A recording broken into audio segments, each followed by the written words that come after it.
तर महाराष्ट्राच्या भल्यासाठी वाद विसरणं याचा अर्थ युती करणं असा नसतो असं म्हणत मनसेचे मुंबई अध्यक्ष संदीप देशपांडेंनी ठाकरेंची शिवसेना आणि मनसेच्या युतीच्या चर्चांना बगल दिलेली आहे।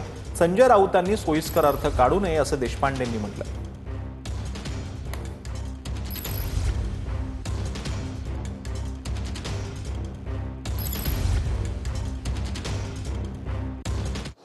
सुरुवात राज ठाकरे यांनी केली।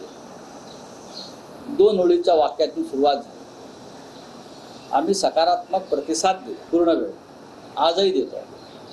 आता पुन्हा सुरुवात त्यांनीच करायची आहे। म्हणजे तुम्हाला अपेक्षा आहे की आता त्यांच्याकडून काही सकारात्मक प्रतिसाद यावा आणि त्यानंतर बघा मी असं म्हणतो की अजून त्यांच्या ज्या चर्चा सुरू आहेत, 2 दिवसापूर्वी ते देवेंद्रजींना भेटले, ते त्यांचे जे काय जुने नाती गोती संबंध आहेत त्याच्याशी चर्चा करतायत, ते पूर्ण होऊ द्या।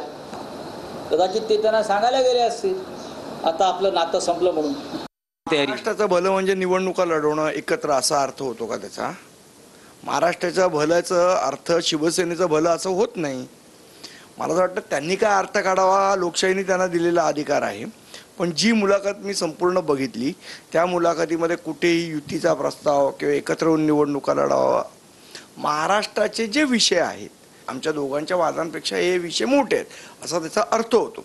आता आपल्याला सोयीस्कर असेल तो अर्थ जर संजय राऊत काढत असतील तर तो त्यांनी काढावा, तो लोकशाहीने त्यांना दिलेला अधिकार।